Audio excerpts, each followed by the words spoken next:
जरा सोचिए, द्वारका, सोने की वो नगरी जो समुद्र के बीचों बीच एक चमकते हुए हीरे की तरह लगती थी।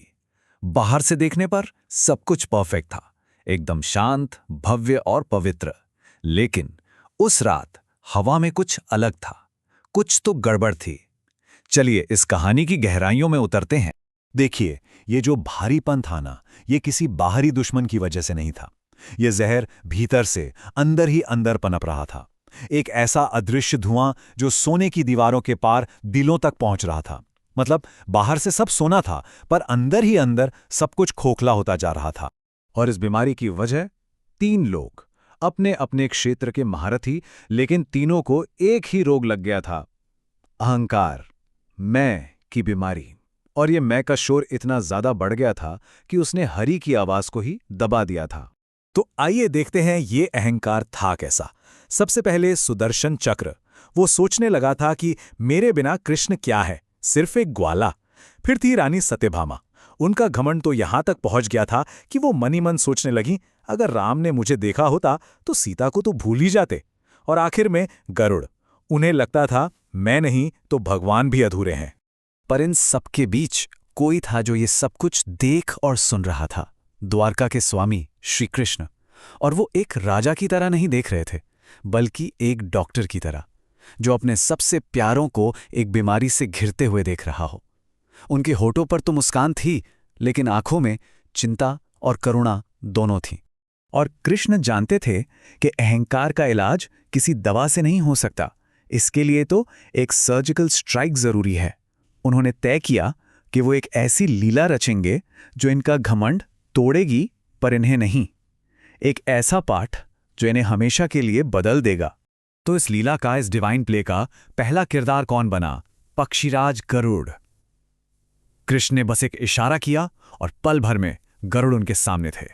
अब कृष्ण का आदेश सुनिए। बड़ा अजीब था। उन्होंने कहा, जाओ कंदमादन पर्वत और हनुमान को लेकर आओ। लेकिन इसमें एक ट्विस्ट था। उन्होंने कहा, हनुमान को ये मत कहना कि कृष्ण ने बुलाया है, कहना प्रभु श्री राम उनकी प्रतीक्षा कर रहे हैं। ये सबसे जरूरी बात थी। अब गरुड़ ने जैसे ही हनुमान का नाम सुना, उसके मन में पता क्या आया? अरे वो बूढ़ा बंदर।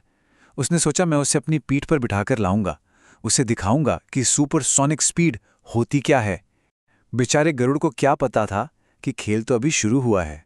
एक तरफ गरुड़ तूफान की तरह आसमान को चीरते हुए गंधमादन पर्वत पर उतरा। उसके उतरने से पहाड़ तक कांप गए। और दूसरी तरफ हनुमान जी एक चट्टान पर बिल्कुल शांत, अपने प्रभु के ध्यान में लीन, जैसे दो अलग अलग ब्रह्मांड आमने सामने आ गए हों। गरुड़ ने बड़े रौब से कहा, ए वानर, चलो मेरी पीठ पर बैठ जाओ। लेकिन हनुमान जी तो सब समझ गए। उन्होंने गरुड़ की आंखों में छिपा अहंकार देख लिया था। वो बस मुस्कुराए और बड़े प्यार से मना कर दिया। अब गरुड़ को लगा ये तो मेरी बेइज्जती है, और वो पूरी ताकत से वापस द्वारका की तरफ उड़ गया। तो अब वक्त आ गया है द ग्रेट हम्बलिंग का। अब शुरू होगा तीनों अहंकारों का आमना सामना। देखते हैं आगे क्या होता है। सोचिए, गरुड़ पूरी शान से दरबार में दाखिल होता है। मन में सोच रहा है वो बंदर तो अभी तक पहुंचा भी नहीं होगा। लेकिन जैसे ही उसकी नजर कृष्ण के चरणों में पड़ती है, उसके होश उड़ जाते हैं। क्यों? क्योंकि वहां हनुमान जी पहले से ही बैठे हुए थे, शांति से भजन गा रहे थे। गरुड़ का सारा घमंड एक झटके में चूर हो गया। उसे समझ आ गया कि शारीरिक गति भक्ति की गति के आगे कुछ भी नहीं है। पंखों की रफ्तार मन की रफ्तार से हार गई थी, तो पहला घमंड टूट चुका था। लेकिन कृष्ण की लीला अभी खत्म नहीं हुई थी। अब बारी थी सुदर्शन चक्र की। कृष्ण ने उसे पहले ही आदेश दे दिया था, द्वार पर पहरा दो, किसी को अंदर मत आने देना। जैसे ही हनुमान जी द्वार पर पहुंचे, आग के एक दीवार ने उनका रास्ता रोक लिया। सुदर्शन पूरे गुस्से में हनुमान की तरफ बढ़ा, लेकिन अगले ही पल जो हुआ वो किसी ने सोचा भी नहीं होगा।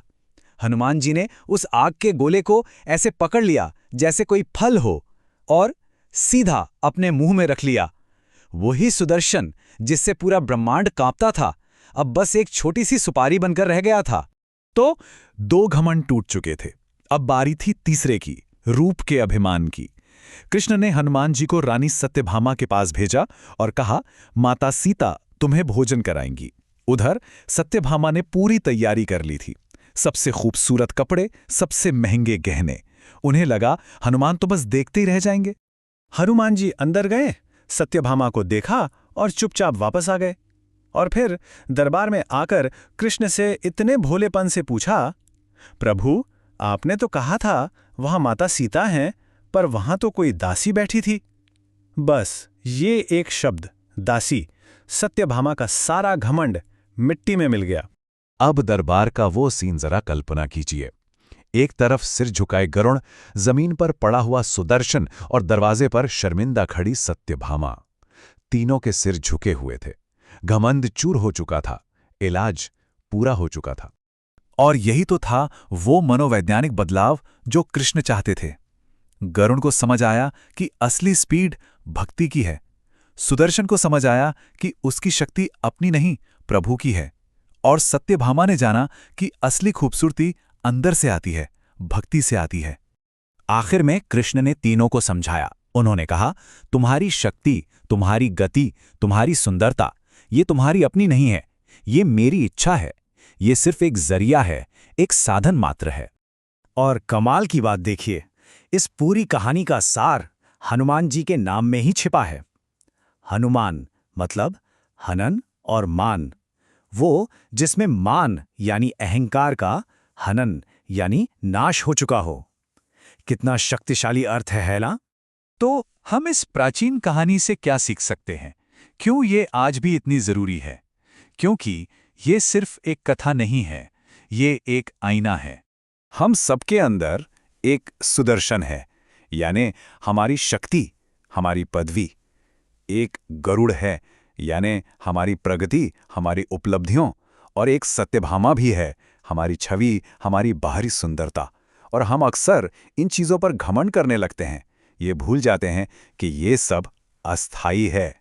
तो याद रखिएगा, शक्ति का बोझ वही उठा सकता है जो विनम्रता से झुका हुआ हो। तो आज का सवाल यही है, हमारे अंदर का कौन सा घमंड अपने हनुमान का इंतजार कर रहा है?